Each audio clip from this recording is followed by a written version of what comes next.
Page number 188 மேற் சிந்தனை கணக்குகள். அதில் 8வது சம், ஒரு சாய் சதுரத்தின் மூலை விட்டங்கள் 12 சென்டிமீட்டர் மற்றும் 16 சென்டிமீட்டர் எனில் அதன் சுற்றளவை காண்க. குறிப்பு: சாய் சதுரத்தின் மூலை விட்டங்கள் ஒன்றுக்கொன்று செங்குத்தாக இரு சமக்கூறிடும் அப்படிங்கிறது அவங்களே கொடுத்துட்டாங்க. இரு சமக்கூறிடும் அப்படின்னாலே என்னது அப்படின்னா 2 பாதியாக பிரியும் அப்படின்னு அர்த்தம்.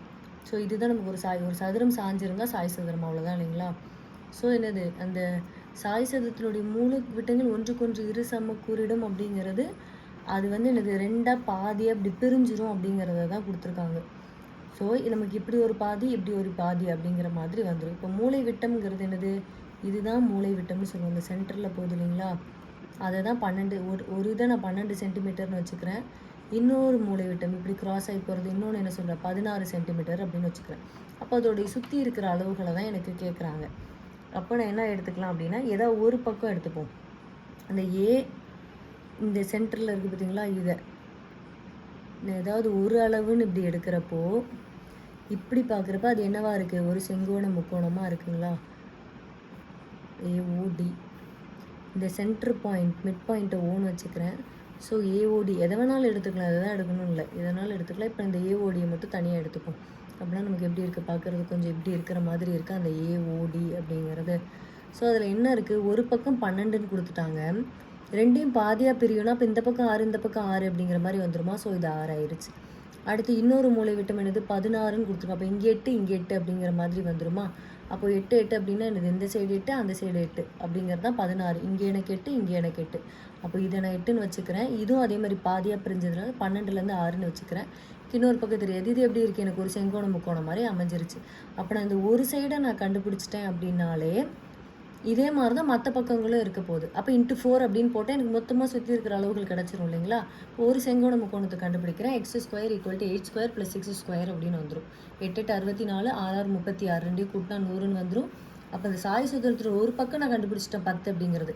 அப்போ ஒரு பக்கம் 10 அப்படின்னா அப்போ 4 பக்கமும் என்னவா இருக்கும், 10 10 10ன்னு தான் இருக்கும். ஏன்னா 4 பக்கமும் ஒரே மாதிரி இருக்குமா, ஏன்னா அளவுகள் ஒரே இதுதான்.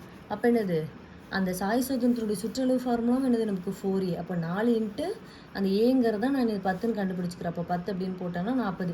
இல்லை சுற்றி ஒரு பக்கம் 10ன்னா மீதி பக்கமும் 10 10ன்னு இருக்கும்.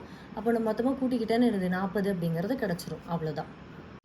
பேஜ் நம்பர் 195 இவற்றை முயல்க அப்படின்னு கொடுத்துருக்காங்க. சரிவகத்தினுடைய பரப்பளவு என்ன அப்படின்னு. சரிவகத்தோட பரப்பளவு நம்ம ஏற்கனவே இதை பற்றி ப்ரீவியஸ் கிளாஸ்லேயும் பார்த்துருக்கோம். இன்னும் 9th 10th நம்ம இதை பற்றிலாம் டீட்டெயிலாக பார்ப்போம். இப்போ அவங்க கொடுத்துருக்கறதுனால ஜஸ்ட்டு சரிவகத்தோட பரப்பளவு தெரிஞ்சிடும். 12 × h × a + b அப்படிங்கிறது. அடுத்தது சரிவகத்தின் ரெண்டு சரிவகத்தின் இணைப்பக்கங்களுக்கு இடைப்பட்ட தொலைவு டேஷ் எனப்படுகிறது அப்படின்னு கொடுத்துருக்காங்க. நாற்கரம் எனப்படுகிறது. அவ்வளோதான். அடுத்தது 3வது, ஒரு சரிவகத்தின் உயரமும் இணைப்பக்கங்களும் முறையே 5 சென்டிமீட்டர் 7 சென்டிமீட்டர் 5 சென்டிமீட்டர் எனில் அதனுடைய பரப்பளவு என்னவா இருக்கும் அப்படின்னு கொடுத்துட்டாங்க. நம்ம சரிவகத்துக்கு இப்போ தான் ஃபார்முலா பார்த்தோம், 12 × h × a + b அப்படின்னு. ஸோ எனக்கு என்ன கொடுத்துட்டாங்க, உயரமும் அப்படிங்கிறது. அப்போ எனக்கு உயரம் தான் என்னதுன்னா 5 சென்டிமீட்டர், மற்ற இணைப்பக்கங்கள்ங்கிறது AB. அப்போ அது 7 இது 5. இதை அப்படியே சப்ஸ்டியூட் பண்ணோன்னா என்ன பண்ணுறோம், நமக்கு ஆன்சர் கிடச்சிரும்.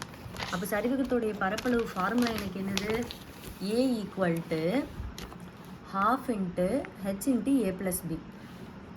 ஹெச்சோட வேல்யூ என்ன பார்த்தோம், 5ன்னு பார்த்தோம். a + b அப்போ 7, ஏங்கிறது 7ன்னு வச்சுட்டேன். அந்த இணைப்பக்கங்கள் 7, இன்னொரு பக்கம் எனக்கு. ஸோ இப்போ சரிவகத்தினுடைய பரப்பளவு A அப்படிங்கிறது 12 × h × a + b தான் எனக்கு ஃபார்முலா. ஹெச்ங்கிறது ஆல்ரெடி நம்ம 5ன்னு பார்த்துட்டோம். அந்த இணைப்பக்கங்கள் ABங்கிறது 7.5. அப்போ 12 × 5 × 7 + 5, 7 5 எனக்கு 13. அப்போது நான் எனக்கு 12 இந்த 15ஐயும் 13ஐயும் 5 நான் பெருக்கினா எனக்கு 65ன்னு கிடைக்கும். பாயிண்டில் தான் ஆன்சர் கிடைக்கும். எவ்வளோ கிடைக்குது, ஏங்கிறது 32.5 சென்டிமீட்டருங்கிறது எனக்கு ஆன்சர் கிடச்சிருச்சு. அவ்வளோதான். 4வது, இரு சமபக்க சரிவகத்தில் இணையற்ற பக்கங்கள் டேஷாக இருக்கும்னா சமயமாக இருக்கும். அப்போ இரு சமபக்க சரிவகம் இருக்கு இல்லைங்களா, அதில் அந்த இணையில்லாத பக்கங்களும் சமமாக இருக்கும் அப்படிங்கிறத கொடுத்துருக்காங்க. அவ்வளோதான். அடுத்து 5வது, சரிவகம் வரைய டேஷ் அளவுகள் போதுமானது. ஒன்றுக்கொன்று தொடர்பில்லாத 4 அளவுகள் போதுமானதுங்கிறத ஆன்சர் கரெக்டு. ஒன்றுக்கொன்று தொடர்பே இல்லாத 4 அளவுகள் எப்படி இருக்குது அப்படின்னா போதுமானதாக இருக்கும் அப்படிங்கிறது தான் ஒரு சரிவகம் வரையறதுக்குரிய அளவுகள். 6வது, சரிவகத்தின் பரப்பளவும் இணைப்பக்கங்களின் கூடுதலும் 60 சென்டிமீட்டர் ஸ்கொயர். மற்றும் 12 சென்டிமீட்டர் எனில் அதன் உயரம் ஆகும். அப்போ பரப்பளவு எனக்கு 60 சென்டிமீட்டர் ஸ்கொயர். இணைப்பக்கங்கள் இருக்கு இல்லையா, அந்த ஏ ப்ளஸ் பி அதோட கூடுதல் எனக்கு என்னது 12 சென்டிமீட்டர். அப்போ அதோட உயரம் என்னன்னு கேட்டிருக்காங்க. அவ்வளோதான்.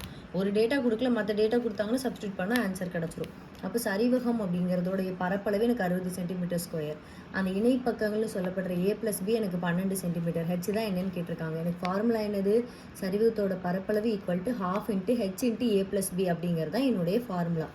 அப்போது அந்த ஏங்கிறது அவங்க கொடுத்துட்டாங்க, 60ங்கிறத சப்ஸ்டியூட் பண்ணிட்டேன், ஈக்குவல் டு ½ இன்ட்டு ஹெச் அப்படியே வச்சுக்கிறேன். இந்த 12 அப்படியே நம்ம அடித்து கொடுத்தோம் அப்படின்னா ஹெச் நமக்கு என்னது 10 அப்படிங்கிறது கிடச்சிரும்.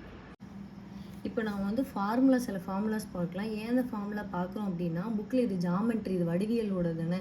ஸோ அளவுலாம் கொடுத்து சில இதில் மெஷர்மெண்ட்டில் அதெல்லாம் நமக்கு தேவைப்படாது, மெஷர்மெண்ட்லாம் எடுத்து குறிக்க சொல்லியிருக்காங்க. ஆனால் அதுக்கு கீழே வந்து என்னென்னா சால்வ் பண்ணுறதுக்கு அதோட ஃபார்முலாவும் கொடுத்துருக்காங்க. அதனால் அந்த ஃபார்முலாவையும் நான் வந்து இந்த சாப்டரில் எக்ஸ்ட்ராவாக எழுதிக்கிறேன். நாற்கரத்தினுடைய பரப்பளவு equal to ½ into D into H1 + H2 சதுர அலகுகள். இணைகரத்தினுடைய பரப்பளவு BH நமக்கு தெரியும். செவகத்தோட பரப்பளவு அதே தான், LHன்னு வந்துடும். சாய் சதுரத்தினுடைய பரப்பளவு ½ இன்ட்டு 2 மூலை விட்டம் இருக்குல்ல, D1 இன்ட்டு D2 சதுர அளவுகள். சதுரத்தினுடைய பரப்பளவு அப்படிங்கிறது A² சதுர அலகுகள். அவ்வளோதான்.